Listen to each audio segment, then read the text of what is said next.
आपको अपनी जिंदगी में जब कभी भी छोटी से छोटी या बड़ी से बड़ी कोई भी परेशानी आ जाए तो भगवत गीता के ये 30 उपदेश उस वक्त पे आपको बहुत काम आएंगे। यह पवित्र विचार आपके लिए समझना और उसे अपने जीवन में अनुकरण करना बहुत ही आवश्यक है। और ये 30 उपदेश 30वें से शुरू होकर पहले उपदेश पर समाप्त होगी, इसलिए वीडियो को आखिर तक पूरा ध्यान से सुने ताकि आपके भी जीवन में कल्याण हो सके। गीता का 30वां उपदेश है आश्रम में भोक्तव्य कृत्रिम कर्म। सुबह सुबह हम ये आपने कोई भी कर्म किया हो उसका फल आपको जरूर भोगना पड़ेगा। अगर आपने अच्छे कर्म किए हैं तो वह जाने अनजाने में किसी मुश्किल वक्त पे आपको वो अच्छे कर्म उस मुश्किल वक्त से बचा ही लेंगे। अगर आपने गलत कर्म किए हैं, पाप किया है, तो उसकी सजा भी आपको जरूर मिलेगी, वो इंसान कितना ही छुपकर कम करे, चाहे वह कितना ही चालाकी से कर्म करें। लेकिन कहते हैं ना तो उस परमात्मा के ईश्वर के चारों तरफ कैमरे लगे हुए हैं। हमारे एक एक कर्म पर वह प्रकृति, वो परमात्मा अपनी दृष्टि बनाए रखते हैं। हमारे एक एक कदम का हिसाब होता है। इसे हम एक कहानी से समझते हैं। एक गांव में दो मित्र रहते थे। उन दोनों ने विचार किया इस गांव में हम धन नहीं कमा पा रहे हैं। वो दोनों धन कमाने के लिए शहर चले गए। कुछ वर्ष वहां रहकर उन्होंने काफी धन कमाया। फिर सोचा कि अब हम अपने घर वापस चलते हैं और हमने अच्छा खासा धन कमा लिया है। उस समय पे यातायात की इतनी सुविधाएं नहीं होती थी। वो अपने बैलों पर ही यात्रा कर रहे थे। चलते चलते मार्ग में रात हो गए तो उन्होंने विचार किया कि आज रात हम यहीं विश्राम करते हैं। एक मित्र ने कहा कि मैं यहां पर रहकर धन की रक्षा करता हूं, तुम बाजार जाकर भोजन की व्यवस्था कर लो। जब वो मित्र बाजार गया तो उसके मन में पाप आ गया। उसने सोचा कि इतना पैसा हमने कमा लिया है, अगर मैं इसको यही जंगल में मार दूं तो सारा पैसा मेरा हो जाएगा, नहीं तो मुझे इसका आधा धन इसको देना पड़ेगा। मन में यह खोट आने पर उसने अपने मित्र के खाने में जहर मिला दिया और जब वो खाना ले करके अपने मित्र के पास गया तो उसका मित्र वो जहर वाला खाना खाकर वहीं पर उसकी मृत्यु हो गई। वो व्यक्ति सारा धन लेकर के अपने घर वापस आ गया। फिर उसके घर में एक पुत्र ने जन्म लिया।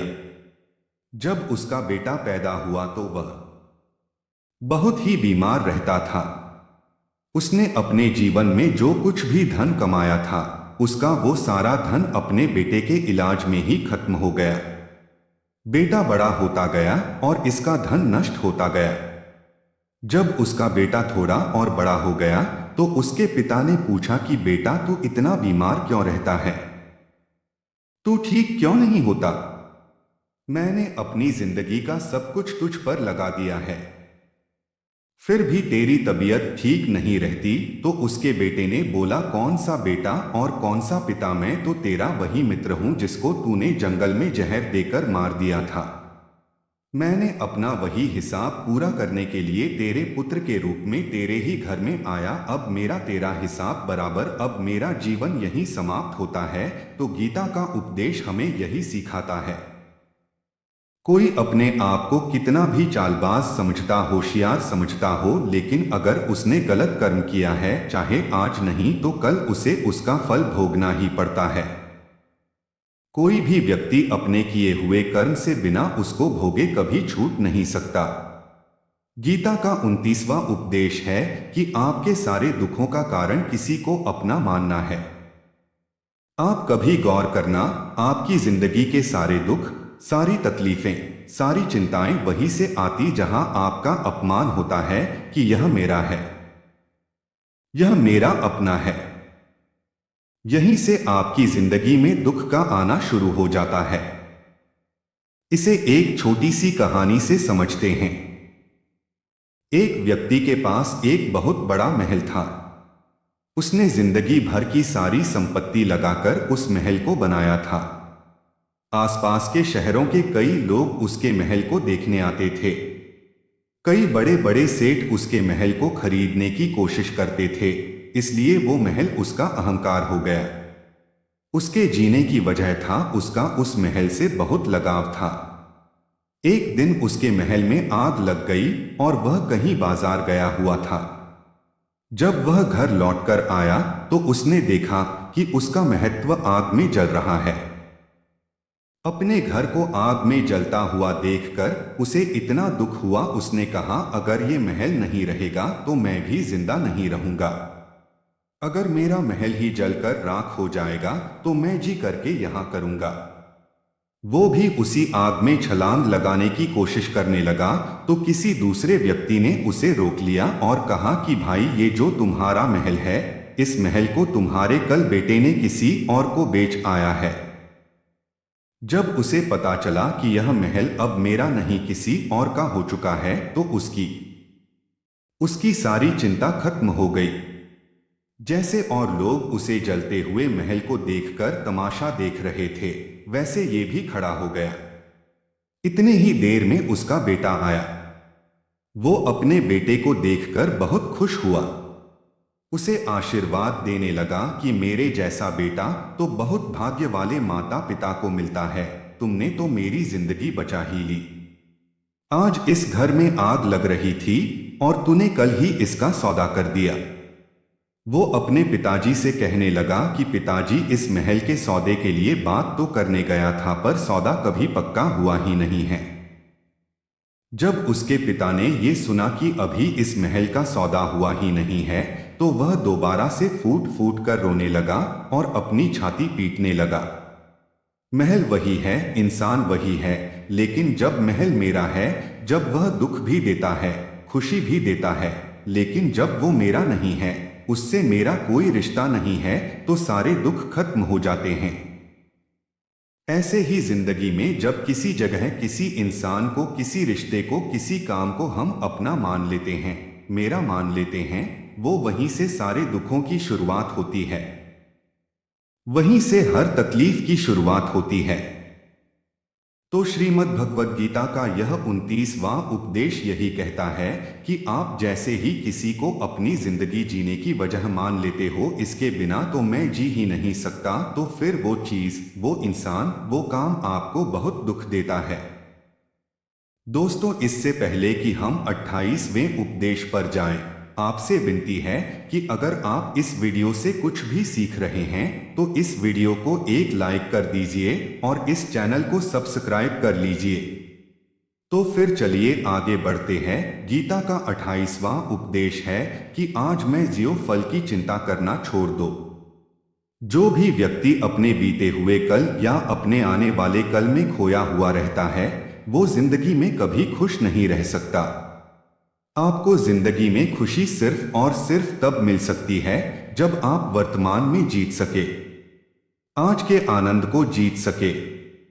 बीते हुए कल और आने वाले कल का कोई वास्तविक अस्तित्व नहीं होता। वह सिर्फ आपकी बुद्धि पर, आपके विचारों में होता है। उसे सिर्फ आप अपने मन के अंदर और बुद्धि के अंदर जीते, उसकी कोई वास्तविकता इतनी नहीं होती।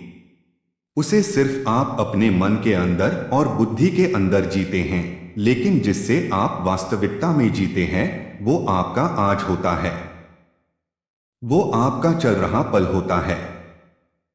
अगर आप अपने मन और बुद्धि को अपने भूतकाल और भविष्य काल में अटका कर रखेंगे तो याद रखना, आप कभी खुश नहीं रह पाएंगे। और अगर जिंदगी में खुश रहना चाहते हैं तो आज मैं और इसी पल में जीना सीखें। गीता का 27वां उपदेश है कि जो आपके साथ अधर्म करें, पाप करें, अदालत करें, उसे दंड जरूर देना चाहिए। अगर आप उसे सहते हैं तो वह आपके साथ और गलत करता रहेगा। अगर आप उसे सहते हैं तो उसके पाप में आप भी भागीदार हो जाएंगे। अर्जुन श्री कृष्ण इसे कहने लगे कि जिनसे मैं युद्ध करने जा रहा हूं, यह सब मेरे भाई, मेरे गुरुजन है। मैं इनके सामने कैसे हथियार उठाऊं, इनको कैसे मारूं? तो भगवान श्री कृष्ण ने अर्जुन से कहा कि जिन्हें तुम अपना मानते हो वो सभी अधर्मी है, वो पाप के पक्ष में खड़े हैं और अगर तुम इनका वध नहीं करोगे, युद्ध नहीं करोगे तो समाज में और भी पाप बढ़ जाएंगे, क्योंकि जब कोई ऐसे पापियों को नहीं रोकता है तो यह और भी ज्यादा पाप करते हैं। ऐसे ही जब आपके साथ कोई गलत करता है, आपको चोट पहुंचाता है, दुख पहुंचाता है और वहीं आप चुपचाप रहते हो तो उससे सामने वाले का मनोबल बढ़ जाता है। वो आपको कमजोर समझने लगता है और आपके साथ गलत करने का वो अपना हक समझने लगता है। लेकिन जब आप उसके गलत व्यवहार को, उसका धर्म को रोक लेते हैं, उसका विरोध करते हैं, तब वह अपनी सीमा में रहना सीख जाता है और यही कलयुग है। अगर इसे जमाने में आपको खुश रहना है तो आपको अपनी रक्षा खुद ही करनी होगी। कोई आपके साथ गलत करे तो उसको कभी नहीं सहना चाहिए, बल्कि उसका सामना करना चाहिए। गीता का 26वां उपदेश है कि किसी से भी हद से ज्यादा मोह कभी नहीं करना चाहिए। जिससे भी आप सबसे ज्यादा मोह लगाओगे, देखना वो आपको अवश्य रुलाएगा। मोह की वजह से ही आप किसी के पीछे मरते रहते हैं। मोह की वजह से ही आपको कई बार अपमान भी सहना पड़ता है और कई लोगों को मोह की वजह से ही अपना अपमान दिखता भी नहीं है कि सामने वाला मेरी इज्जत तक नहीं कर रहा और मैं इसके पीछे मरा जा रहा हूं। वो आपकी आंखों पे ऐसी पट्टी लगा देता है कि आपको सच और झूठ दिखाई ही नहीं देता। आपको किसी इंसान का चेहरा दिखाई नहीं देता। आप जो देखते हैं, जो सुनते हैं, उसी पर यकीन करने लगते हैं। फिर चाहे आपको कितना ही दर्द मिल रहा हो, अगर आप किसी इंसान को ठीक से समझना चाहते हैं तो उसकी सच्चाइयों को जानना चाहते हैं, उसके लिए बहुत जरूरी है कि आप उसके मोह से जल्द बाहर आ जाएं। आपका मोह आपको दुख देता है। जिस दिन मोह खत्म, उस दिन आपको किसी भी रिश्ते से कोई दुख नहीं मिल सकता, क्योंकि आपको फिर कोई फर्क ही नहीं पड़ेगा। गीता का 25वां उपदेश यह है कि आप वो मत करो जो सभी करते हैं, बल्कि वो करो जो आपके लिए सही है। स्वधर्म निधन श्रेय भारत धर्मो भयावह। श्री कृष्ण ने अर्जुन से कहा कि एक जो तेरा कर्तव्य है, जो तेरे लिए सही है, जो तुझे करना चाहिए वो कर। तू कभी भी वह काम मत कर जो दुनिया कर रही है, क्योंकि अर्जुन श्री कृष्ण से कहने लगा कि ऐसे भयंकर युद्ध में पड़ने से अच्छा है कि मैं सन्यासी बन जाऊं। तो श्री कृष्ण ने अर्जुन से कहा कि सन्यासी बनना तेरा कर्म नहीं है, तेरा धर्म नहीं है। क्षत्रिय हेतु कर्म और तेरा धर्म यही है कि दो अधर्म का नाश कर, धर्म की रक्षा कर। ऐसे ही हर इंसान का एक अलग कर्तव्य होता है, एक अलग ही मार्ग होता है। तो कभी भी उस मार्ग पर मत जाना जहां सारी भीड़ जा रही हो। कभी भी वह काम मत करो जो दुनिया करती है कि आजकल का यह ट्रेंड हो गया है, यह फैशन हो गया है, सब करते हैं इसलिए हम भी कर रहे हैं। सारी भीड़ यही काम कर रही है इसलिए हम भी कर रहे हैं। अगर आप वो करोगे जो भीड़ कर रही है तो आप भी उसी भीड़ में कहीं खो जाओगे। लेकिन वह अगर आप वह करोगे जो आपके लिए सही है, जो आपकी प्रतिभा है, तो दुनिया की सारी भीड़ में भी आप सबसे अलग नजर आओगे। गीता का 24वां उपदेश है कि जिंदगी में धोखा अपने ही देते हैं, क्योंकि उनको आपकी कमजोरियों का पता होता है। बाहर वाला आपको धोखा नहीं दे सकता, क्योंकि उसको आपके बारे में पता ही नहीं है कि आपको चोट कहाँ पहुंचानी है। लेकिन जो आपका अपना है, आपका खास है, उसे बहुत गहराइयों से पता होता है। देश की कमजोरी क्या है? ऐसा क्या करें जिससे इसको दर्द पहुंचाया जा सके, जिससे इसको हम नीचा दिखा सकते हैं, इसको चोट पहुंचा सकते हैं। ये कलयुग है, इसमें बाहर वालों से नहीं, जो हमारे अपने हैं ना, उनसे ही सावधान रहना होता है। महाभारत का युद्ध दो अलग अलग राज्यों में नहीं हुआ था, बल्कि एक ही परिवार के भाइयों में हुआ था। सभी आपस में एक ही वंश के लोग थे। कितनी बार दुर्योधन ने जहर देकर भीम को मारना चाहा, ना जाने कितनी बार दुर्योधन ने पांडवों को जान से मारने की कोशिश की, वो उसका कोई वो उसका कोई पराया नहीं था बल्कि उसका भाई था। सारी लड़ाइयां घर के अंदर ही होती हैं, बाहर कौन लड़ेगा? हमसे घर में ही सारे झगड़े होते हैं, तो आपको चोट सिर्फ वही लोग पहुंचा सकते हैं जो आपके अपने। आप को धोखा सिर्फ वही लोग दे सकते हैं जो आपके अपने हैं। गीता का 23वां उपदेश है, जो इंसान अपनी रक्षा खुद नहीं कर सकता, उसकी रक्षा भगवान भी नहीं कर सकते।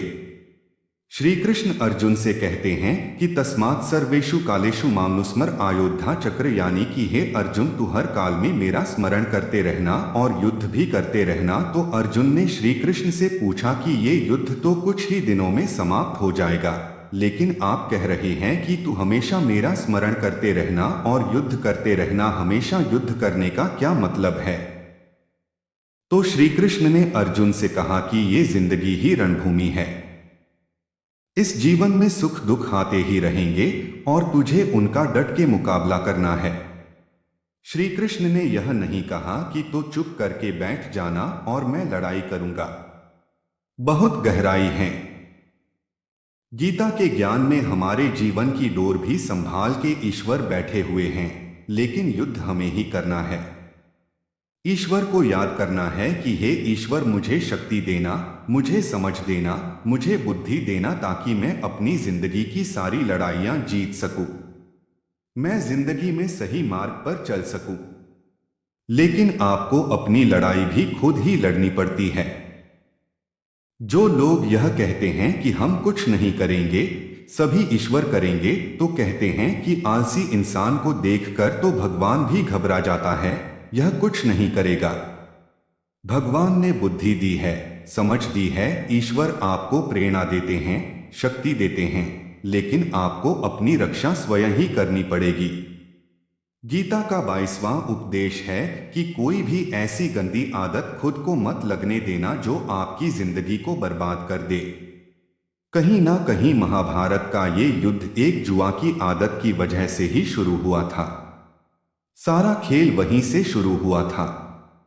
एक ऐसी जुआ की लत जहां युधिष्ठिर ने अपने भाइयों को दांव पर लगा दिया, अपनी पत्नी को दांव पर लगा दिया, ऐसा जीतने का नशा कि अपना सब कुछ गवा दिया। ऐसे ही हम भी अपनी जिंदगी में जब कोई ऐसी गंदी आदत लगा देते हैं, चाहे वह कोई भी, चाहे वो नशे की हो, मोबाइल की हो, किसी इंसान की हो, कोई गलत काम करने की हो, कोई इंसान की हो, कोई गलत काम करने की हो, कोई भी गलत आदत जो आपको बर्बाद कर सकती है, अगर आप उसको नहीं छोड़ेंगे तो आपका सब कुछ खत्म हो जाएगा। इससे पहले कि आपकी आदत आपको खत्म कर दे, आप अपनी गलत आदतों को खत्म कर दीजिए। गीता का 21वां उपदेश ही यह है कि आलसी इंसान कभी कुछ हासिल नहीं कर सकता। अधिकतर लोग सिर्फ योजनाएं ही बनाते रहते हैं कि मुझे बड़ा घर चाहिए, मुझे बड़ी गाड़ी चाहिए, मैं दुनिया घूमना चाहता हूं, मुझे ये चाहिए, वो चाहिए, ये हर कोई सोच लेता है, लेकिन उस पे मेहनत करना, अपना कर्म करना वो नहीं करते, क्योंकि चाहना तो बहुत आसान है, लेकिन उसके लिए कर्म करते रहना वह बहुत मुश्किल है। हर कोई चाहता है कि मेरा शरीर फिट हो, लेकिन उसके लिए एक्सरसाइज करना वो आपको ही करना होगा। जो इंसान आलसी बनकर बैठा रहता है तो उसे ना ही अच्छा शरीर मिलता है और ना ही अच्छा जीवन मिलता है। तो अगर जिंदगी में कुछ पाना चाहते हो तो आलस्य को अपनी जिंदगी से दूर कर देना। आलस्य के चलते ही आपको कुछ मिलने वाला तो नहीं, लेकिन जो आपके पास है ना, वो भी गवा दोगे। गीता का 20वां उपदेश है, यह है कि जिंदगी में अगर खुशी चाहते हो तो मन की गुलामी को त्याग कर दो। कई लोग कहते हैं कि हम करना तो बहुत कुछ चाहते हैं, कुछ कर ही नहीं पाते। पता भी सब कुछ है कि क्या करने से हमारी जिंदगी बेहतर हो सकती है, क्या चीज है जो हमको नुकसान पहुंचा रहे हैं, लेकिन फिर भी कुछ कर नहीं पाते। समझते सब कुछ है, लेकिन समझकर भी, चाहकर भी कुछ कर ही नहीं पाते। वो इसीलिए होता है क्योंकि आप अपने मन के गुलाम बन चुके हो।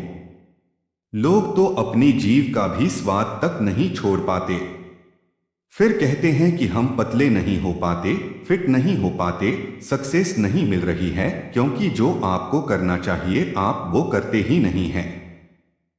आपका मन सब कुछ समझकर भी आपको वह करने ही नहीं देता। इसलिए जिंदगी में अगर आगे बढ़ना है तो अपने मन के अनुसार चलना छोड़ दो। जो आपके लिए सही है वो ही आपको करना चाहिए। गीता का 19वां उपदेश यह है कि जो आपका है वो आपको मिलके ही रहेगा, और जो नहीं मिला है उसके लिए रोना छोड़ दो।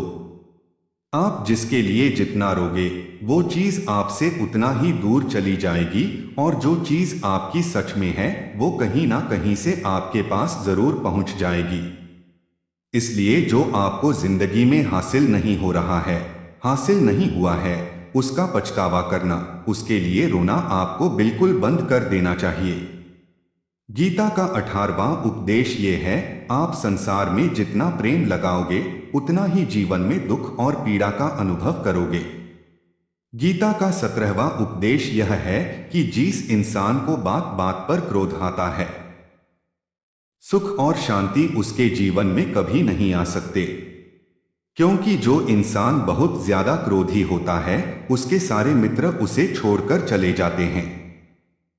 वो अपने मन में भी दर्द में ही जीता रहता है, तकलीफों में जीता है।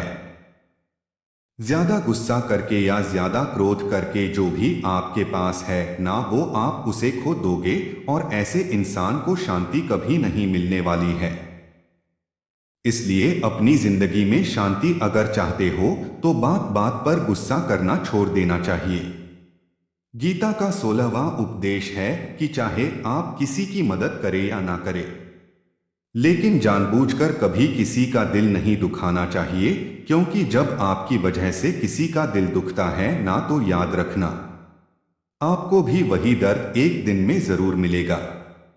लेकिन जब आप किसी का दिल दुखाते हैं तो आपको भले पता ना चलता हो, लेकिन जब कोई भी आपका दिल दुखाता है तब आपको समझ में आ जाता है कि दिल पर चोट लगने की वजह से कितना दर्द होता है। इसलिए चाहे आप किसी की मदद करो या ना करो, लेकिन किसी का दिल कभी भी नहीं दुखाना चाहिए। गीता का 15वां उपदेश ये है कि जो मुश्किल वक्त में, जो दुख के समय में आपका साथ दे, सिर्फ वही आपका अपना है। बाकी सब अपनेपन का नाटक करने वाले बहुत लोग होते हैं। बड़ी बड़ी बातें करने वाले बहुत लोग होते हैं कि हम आपसे बहुत प्रेम करते हैं। कोई भी दुख हो, कोई भी तकलीफ हो, हमें याद कर लेना। लोग दुख उठाने की बात करते हैं, लोग आने जाने की बात करते हैं, हाथ मिलाना तो ईक से नहीं जानते, और दिल मिलाने की बात करते हैं। जब सच में आपकी जिंदगी में तकलीफ आएगी ना, जब आपको समझ में आ जाएगा कि आपका साथ देने के लिए कौन खड़ा है और कौन भाग गया, क्योंकि उस समय पर सारे लोग भाग जाते हैं, क्योंकि लोगों को पता होता है कि यह व्यक्ति हमारे पास आया तो हमसे मदद ही मांगेगा और वो हमें कुछ दे नहीं पाएगा। लोग आपसे सिर्फ तभी रिश्ता रखते हैं जब आप उन्हें कुछ दे सकते हैं और आपसे उन्हें कुछ फायदा हो सकता है। लेकिन जब लोगों को ये पता चल जाता है, यह समझ में आ जाता है कि उनको आपसे कोई फायदा नहीं होने वाला, बल्कि उनको तो आपकी मदद करनी पड़ेगी, तो वो आपको दूर से ही देखकर भाग जाते हैं। इसलिए जो आपके मुश्किल वक्त में आपके साथ खड़ा हो, सिर्फ वही आपका अपना होता है। बाकी इस दुनिया में सब पर आए होते हैं, क्योंकि सिर्फ अपना अपना कह देने से कोई अपना नहीं हो जाता। गीता का 14वां उपदेश है कि जो भी होता है अच्छे के लिए होता है, और जो हो रहा है वो भी अच्छे के लिए ही हो रहा है, और जो आने वाले भविष्य में होगा वो भी अच्छे के लिए ही होगा। वैसे ये बहुत गहरी बात है। कुछ चीजें जिंदगी में ऐसी होती हैं जो हमें लगता है कि मेरे साथ ही ऐसा क्यों हुआ, मेरे साथ ही होना था यह सब, लेकिन जब वो वक्त गुजर जाता है, एक दिन हमको समझ आ जाता है कि अगर हमारे साथ यह सब नहीं होता तो आज हम इस मुकाम पर नहीं होते। अगर मेरे साथ यह सब नहीं होता तो शायद हमारी जिंदगी और भी बर्बाद हो सकती थी। इसलिए अगर हमें यह समझ में आ जाए कि जिंदगी में जो कुछ भी हो रहा है वो सब अच्छे के लिए ही हो रहा है, तो जीवन में हमेशा खुश रहेंगे। गीता का 13वां उपदेश है कि हर काम को समझदारी से करना ही योग होता है। योगः कर्मसु कौशलम। कई लोग काम तो करते हैं लेकिन उन्हें हासिल कुछ नहीं होता। मेहनत तो बहुत करते हैं तब भी जिंदगी में सफलता हासिल नहीं हो रही है। लेकिन सच्चाई यह है कि बहुत कुछ करने से, बहुत मेहनत करने से आपको सफलता नहीं मिलेगी, लेकिन सही तरीके से, सही समझ के साथ काम करने से आपको जिंदगी में सफलता अवश्य मिलेगी। गीता का 12वां उपदेश है कि कभी भी किसी भी चीज की अति नहीं करनी चाहिए। कोई भी चीज हद से ज्यादा नहीं करना चाहिए। किसी से प्रेम भी हद से ज्यादा मत करना, किसी से नफरत भी हद से ज्यादा नहीं करना। हद से ज्यादा मीठा भी खराब हो जाता है, हद से ज्यादा कड़वा भी खराब हो जाता है। हद से ज्यादा आराम भी आपको बीमार कर सकता है। हद से ज्यादा खाना भी आपको बीमार कर देगा। हद से ज्यादा भूखा रहना भी आपको नुकसान नहीं पहुंचाएगा और हद से ज्यादा जागना भी आपको बहुत ज्यादा नुकसान पहुंचाएगा। इसलिए जीवन को संतुलन के साथ जीना चाहिए। जैसे ही आप संतुलन को खो देते हैं वैसे ही आपके जीवन में कोई ना कोई छोटी या बड़ी दुर्घटना हो जाती है। गीता का 11वां उपदेश है कि जिसे आप सबसे ज्यादा महत्व दोगे वो आपको कभी महत्व नहीं देंगे। आपने कभी गौर किया है कि आपका अपमान कौन लोग करते हैं कि आप जिसे सबसे ज्यादा, हद से ज्यादा महत्व देते हैं। दूसरों की इज्जत करना अच्छी बात है, पर दूसरों की अगर बहुत ज्यादा इज्जत करेंगे तो उनकी नजर में आपकी इज्जत खत्म हो जाती है। इसलिए किसी को भी कभी भी अपना सब कुछ नहीं बनाना चाहिए कि तुम ही मेरे सब कुछ हो। जैसे ही आप किसी को अपना सब कुछ बना लेते हैं तो आप उसके लिए कुछ भी नहीं रह जाते। इसलिए लोगों को इज्जत उतना ही देना चाहिए जितना वो हजम कर सके। हद से ज्यादा इज्जत देना आपकी ही बेइज्जती करवा सकता है। गीता का 10वां उपदेश है जिसके साथ सत्य और ईश्वर की शक्ति है। चाहे सारी दुनिया उसके खिलाफ ही क्यों ना हो जाए, लेकिन अंत में जीत उसी की होती है।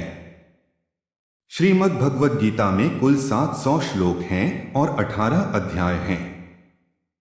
गीता का आखिरी श्लोक है यत्र योगेश्वर कृष्णो यात्रा पार्थो धनुर्धर तत्र श्री विजय और भूतिर्ध्रुवानी तिरुक्ति महामृत। राष्ट्र बार बार संजय से पूछता था कि बताओ युद्ध में कौन जीत रहा है, कौन हार रहा है, क्योंकि उसे विश्वास था कि भीष्म पितामह मेरे पक्ष में हैं, गुरु द्रोणाचार्य मेरे पक्ष में है और यहां तक कि कर्ण भी मेरे पक्ष में है, तो भला हमें कौन हरा सकता है।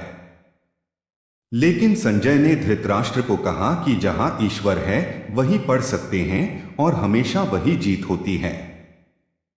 चाहे आपके पास कितनी भी शक्ति क्यों ना हो, लेकिन सत्य और ईश्वर जिसके लिए खड़े हो जाएं, उसे दुनिया में कोई भी नहीं हरा सकता। गीता का 9वां उपदेश है कि किसी पर भी आंखें बंद करके भरोसा नहीं करना चाहिए। जैसे महाभारत की कथा में दुर्योधन ने कितनी बार षड्यंत्र करके पांडवों को मारने की कोशिश की, आग में जलाने की कोशिश की और वो धर्म पर चलने वाले लोग बार बार उसकी बातों में आ गए।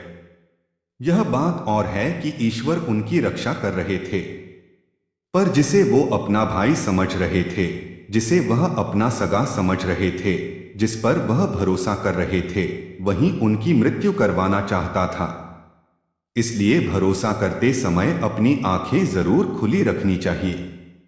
गीता का 8वां उपदेश है कि जीवन में वैसे तो लड़ाई झगड़े से बचना चाहिए, लेकिन जब बात आपके चरित्र, सम्मान और अधिकार की हो तो लड़ना भी चाहिए। अर्जुन भी महाभारत के युद्ध करना नहीं चाहते थे क्योंकि सामने उसके अपने खड़े थे, लेकिन श्री कृष्ण ने उन्हें उपदेश दिया, यहां पर बात लड़ाई की नहीं है, तेरे सम्मान की है, तेरे चरित्र की है। तेरे अधिकार की है। जो द्रौपदी के साथ कौरवों ने भरी सभा में अपमान किया, उसे नग्न करने की कोशिश की, इतना बड़ा धर्म किया, वो तुम्हें कभी नहीं सहना चाहिए। इसलिए बात जब आपके चरित्र पर आ जाए, आपके सम्मान पर आ जाए, तो चाहे वो अपना ही क्यों ना हो, आपको उसके साथ अवश्य ही लड़ना चाहिए। गीता का 7वां उपदेश है कि चाहे कितना भी बुरा वक्त आ जाए, लेकिन जो इंसान जिंदगी में कभी हिम्मत नहीं हारता, वो सब कुछ हासिल कर सकता है। जब पांडव लोग जुए में सब कुछ हार गए, उनको 12 साल के लिए वनवास मिला और 1 साल के लिए अज्ञातवास। वो भिक्षा मांग के अपनी जिंदगी को पालते थे, भयानक जानवरों के बीच जंगलों में भटकते रहते थे। लेकिन इतना मुश्किल वक्त झेलने के बाद भी आखिर में विजय उन्हीं की हुई, क्योंकि उन्होंने अपने अंदर कभी हिम्मत नहीं खोई। ऐसे ही आपकी जिंदगी में कितना ही मुश्किल वक्त क्यों ना आ जाए, लेकिन आपके अंदर अगर हिम्मत है तो जीत आपकी अवश्य होगी। गीता का 6वां उपदेश है कि जो किसी और का है, उस पर कभी अधिकार अपना नहीं जमाना चाहिए, कभी कब्जा नहीं। जानवरों के बीच जंगलों में भटकते रहते थे, लेकिन इतना मुश्किल वक्त झेलने के बाद भी आखिर में विजय उन्हीं की हुई, क्योंकि उन्होंने अपने अंदर कभी हिम्मत नहीं खोई। ऐसे ही आपकी जिंदगी में कितना ही मुश्किल वक्त क्यों ना आ जाए, लेकिन आपके अंदर अगर हिम्मत है तो जीत आपकी अवश्य होगी। गीता का 6वां उपदेश है कि जो किसी और का है, उस पर कभी अधिकार अपना नहीं जमाना चाहिए, कभी कब्जा नहीं करना चाहिए। जब शकुनी ने षड्यंत्र करके पांडवों को हस्तिनापुर से अलग करवा दिया, एक राज्य दे दिया जहां भूमि भी बंजर थी, जहां और कुछ नहीं हो सकता था, लेकिन पांडवों ने उस शहर को इतना सुंदर बना दिया, इतना वैभवशाली बना दिया कि हस्तिनापुर भी उसके आगे फीका लगने लगा और उसके वैभव को और सुख को देखकर अंदर ही अंदर जलता था, और इसलिए उसने कई षड्यंत्र करके उनका वो खांडवप्रस्थ भी उनसे छीन लिया। जो चीज उनकी नहीं थी उस पर भी कब्जा किया, तो उसका आखिर में परिणाम यही हुआ कि जो चीज उनके पास थी वो भी उसके पास नहीं रही, उसे गंवाना पड़ गया। इसलिए जो आपका नहीं है, कभी उस पर अधिकार नहीं जमाना चाहिए। गीता का 5वां उपदेश है कि वो इंसान जिंदगी में सफल माना जाएगा जो अंदर से हमेशा खुश रहता है। बाहर से तो सभी खुश दिखाई देते हैं, लेकिन अंदर से इंसान अशांति से भरा रहता है। बहुत पैसा कमा लिया, कामयाबी हासिल कर ली, लेकिन वो कामयाबी असली नहीं। असली कामयाबी तब मानी जाएगी जब आपका मन खुश रहता हो। गीता का 4वां उद्देश्य है कि आप जैसा अन्न खाओगे वैसा ही आपका मन और आपकी बुद्धि होगी। अब वैसा ही कर्म करोगे और वैसा ही आचरण करोगे। 7वें एक अन्य खाओगे तो आपका मन भी सात्विक होगा, सात्विक व्यवहार भी करोगे, सोच भी आपकी अच्छी होगी। श्री कृष्ण ने भागवत गीता में सात्विक, राजसी और तामसी इन तीनों आहारों का विस्तार से वर्णन किया है कि क्या खाना चाहिए, क्या नहीं खाना चाहिए। पर इसका निचोड़ यही है कि जो मनुष्य सात्विकता से भोजन करता है, उसे जीवन में सुख और शांति अवश्य मिलते हैं। गीता का 3रा उपदेश है कि बुरा इंसान कभी अपनी बुराई नहीं छोड़ेगा, चाहे आप उसके साथ कितना भी अच्छा चलो, वो आपको तकलीफें अवश्य ही देगा। इसलिए जो जैसा है आप उसके साथ वैसा ही व्यवहार करें। बुरे इंसान के साथ आप कितना भी अच्छा बन जाओ, वो कभी अच्छा नहीं बनने वाला। दुर्योधन जंगल में पांडवों को मारने के लिए गया था, लेकिन वहां पर भी लोगों ने दुर्योधन को पकड़ लिया। उसका मित्र कर्ण भी उसे छोड़कर भाग गया। वो भेल दुर्योधन को मार देना चाहते थे, लेकिन युधिष्ठिर अपने भाई की रक्षा करने के लिए वहां पहुंच गया और उसके जीवन की रक्षा की। लेकिन उसके बाद क्या हुआ? वो हमेशा पांडवों को नुकसान ही करता रहा। इसलिए अगर कोई इंसान बुरा है, उसके साथ आप ज्यादा अच्छा बनने की कोशिश ना करो। जो जैसा है उसके साथ वैसा ही व्यवहार करो। गीता का दूसरा उपदेश है कि मृत्यु से डरना व्यर्थ है। हर व्यक्ति के मन में मृत्यु का भय होता है। इस संसार का जब से निर्माण हुआ है, सबसे जन्म मृत्यु का चक्र चला आ रहा है। यह प्रकृति का नियम है। इस सत्य को स्वीकार करके भयमुक्त होकर आज में जीना चाहिए। किसी को भी आने वाले पल के बारे में कुछ नहीं पता होता, लेकिन इस संशय में भयभीत रहने से जीवन नहीं जिया जा सकता। गीता का पहला उपदेश है कि जो इंसान अपने कर्मों को समय पर खत्म नहीं करता, समय की कद्र नहीं करता, उसकी जिंदगी का सारा समय व्यर्थ ही समाप्त हो जाता है, क्योंकि समय ही आपका जीवन है। अगर आप अपने समय को व्यर्थ में नष्ट करते रहेंगे पर उसे गवा देंगे तो आपको जीवन में कुछ भी हासिल नहीं होगा। अगर कुछ जिंदगी में पाना चाहते हैं तो समय की कदर अवश्य करना सीखो। जो भी व्यक्ति गीता के इन 30 उपदेशों को रोज सुनेगा, समझेगा, तो जिंदगी की कितनी भी मुश्किल से मुश्किल घड़ी क्यों ना आ जाए, उसे ऐसे मुश्किल वक्त में भी रास्ता अवश्य मिलेगा। दोस्तों, कमेंट में जय श्री राधे कृष्ण अवश्य लिखें और इस चैनल पर नए हैं तो चैनल को सब्सक्राइब करके नोटिफिकेशन को ऑल पर सेलेक्ट